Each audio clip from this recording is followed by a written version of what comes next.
You're standing in line. Nothing is happening.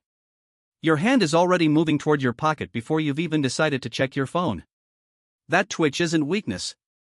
It isn't a character flaw. It's something much older than you are. But the real answer is far stranger than you have no self-control. What you're feeling right now, in that itch to look at something, anything, is one of the oldest survival circuits in the human brain. It kept your ancestors alive in a world where standing still for too long could get you killed.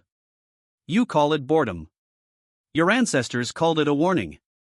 Picture the savannah, 200,000 years ago. A small group of early humans rests near a watering hole. The danger isn't a lion crouched in the grass. The danger is something quieter. It's stillness itself. Here's why. Stillness, for early humans, meant a few specific things, and none of them were good. It meant you'd stopped scanning for threats. It meant you'd stopped looking for food. It meant your guard, in a world stacked with predators, was down. So evolution built something into you. A discomfort. A restlessness. A nagging signal that says, get moving, look around, do something. Researchers now believe boredom evolved as exactly that. Not an absence of stimulation, but a built-in alarm clock for attention. Psychologist John Eastwood at York University has spent over a decade studying this. His definition is precise. Boredom, he argues, is the unpleasant feeling of wanting to engage with the world but being unable to find a satisfying way to do it. It's not laziness. It's friction. Your brain wants input. It just hasn't found the right kind yet. Think about what that means. Boredom isn't your brain shutting down. It's your brain shouting. And it's shouting for a reason that goes back further than you'd expect. Early humans who got comfortable sitting still missed things. They missed the rustle in the grass that meant a predator was near. They missed the shift in wind that meant rain and shelter was needed. They missed the chance to gather food before the troop moved on without them. Comfort, paradoxically, was dangerous. Restlessness was protective. Compare that to a modern grazing animal, something like a gazelle. A gazelle doesn't get bored sitting in open grass, because in open grass, on the savannah, sitting still is exactly the wrong move. It needs to keep moving, keep checking, keep its head up. Humans evolved a version of that same impulse, just rewired for a much bigger brain. Not just move your body. Move your attention. That's the part most people miss. Boredom doesn't just push you to act. It pushes you to seek information. This is where it gets interesting, because your ancestors weren't just hunting animals. They were hunting patterns. A change in bird behavior might mean a predator nearby. A shift in fruit color might mean it was finally ripe. The humans who paid attention to small changes in their environment outlived the humans who didn't. Think about how specific that skill actually was. It wasn't enough to simply look around. The humans who survived were the ones who noticed when something looked slightly different from yesterday. A trail that was usually quiet, suddenly silent.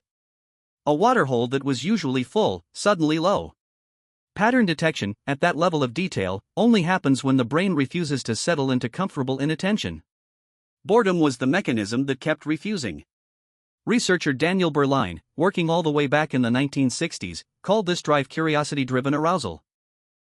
He found that novelty itself, the simple fact that something is new, activates the brain's reward system. Not because the new thing is useful yet. Just because it's new. Just because it might be useful. Now hold that thought, and look at your phone. Every notification is a tiny burst of novelty. Every scroll is a tiny search for a pattern worth noticing. You are not weak-willed when you reach for it. You are running software that is millions of years old, pointed at a target that didn't exist when the software was written. Here's the twist almost nobody talks about. Boredom isn't a malfunction of modern life. Modern life is a malfunction of boredom. For most of human history, boredom had nowhere to go but outward, into the physical world. Bored, you scanned the horizon.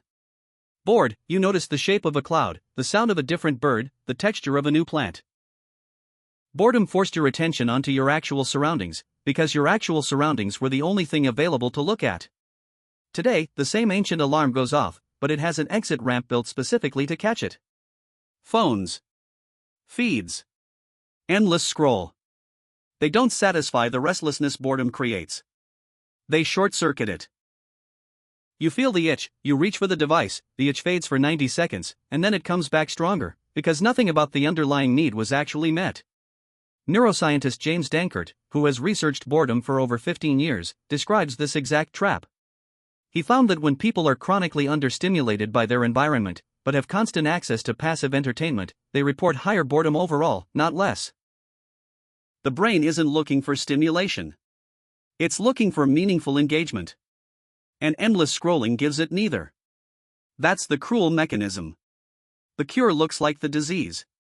There's a reason this trap works so well on you specifically, and it has to do with how the brain measures effort versus reward. Your ancestors lived in what researchers call a high-cost information environment. Finding out what was over the next ridge took hours of walking. Learning whether a plant was edible sometimes took a real risk. Information was expensive, so the brain evolved to treasure it. Any new fact, any new sight, triggered a small hit of dopamine, because new information was rare and valuable. Now flip that. You live in a near zero-cost information environment.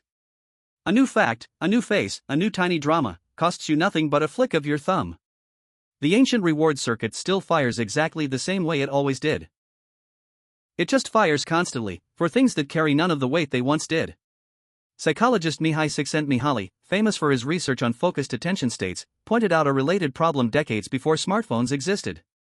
He found that people report being happiest not during passive leisure, like watching television, but during effortful activity that demanded a real skill. Passive consumption, he found, reliably produced low mood, even though people kept choosing it anyway. They mistook the easiest option for the most satisfying one. So what is boredom actually asking you to do? Not consume something. Engage with something. There's a difference, and your ancestors lived entirely on the right side of it. When a hunter-gatherer felt that restless itch, the only available response was active. Track an animal. Carve a tool.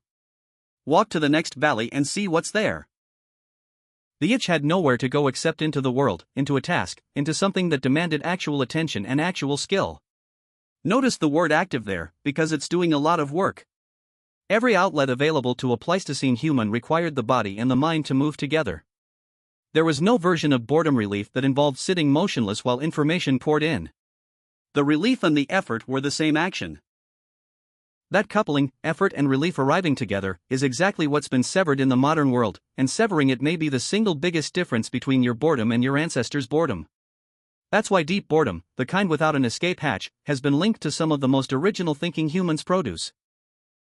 A study from the University of Central Lancashire found that people who completed a deliberately boring task before a creative challenge generated significantly more original ideas afterward than people who went straight into the challenge. The mind, denied an easy exit, starts generating its own stimulation instead. This is why some of history's most important ideas surface not during intense focus, but during dull, repetitive moments. Walking. Showering. Staring out a train window. Isaac Newton reportedly did some of his deepest thinking while simply sitting under a tree, doing nothing in particular. The boredom wasn't an obstacle to the insight. It was the condition that made the insight possible. Your ancestors didn't have apps to dodge that feeling. They had to sit inside it until something useful came out the other side. There's something else worth noticing here, something almost nobody mentions when they talk about boredom. It isn't evenly distributed across your day, and it isn't random. It spikes at very specific moments. Right after you finish a task. Right before you start a hard one. Late at night, when the day's obligations have run out but sleep hasn't arrived yet. Those aren't random gaps. They're the exact moments your ancestors would have been most vulnerable and most in need of vigilance. Task completion meant lowered guard. Task initiation meant uncertainty about what was coming. The hours after dusk meant reduced visibility and rising predator activity. Your brain didn't pick those moments by accident. It picked them because, for nearly all of human history, those were the moments worth worrying about. Even the specific texture of boredom, that restless, slightly anxious quality, mirrors vigilance more than it mirrors rest. Try this. The next time it hits, notice that it doesn't feel like calm. It feels like waiting for something. That's not a coincidence. That's the signal doing exactly what it was built to do, just without a saber-toothed cat anywhere in sight to justify it. You still have that same circuit. It still works exactly the way it always did. The only thing that's changed is what happens in the 3 seconds after it fires. Right now, when that restless itch shows up, you have a choice your ancestors never needed to think about, because they never had it. You can feed the itch something fast and empty. Or you can let it build, just slightly, and see what it pushes you toward. The next time you feel that pull toward your phone for no real reason, pause for 1 second before you reach. That pause is where the ancient signal and the modern world finally meet. Boredom was never the enemy. It was the oldest scout you have, sent out to find what mattered before you even knew you were looking. It walked your ancestors toward food, toward shelter, toward the kind of attention that eventually built fire, language, and every tool that followed. The question now isn't how to escape that feeling. The question is whether you'll finally let it lead you somewhere again. Like this next video.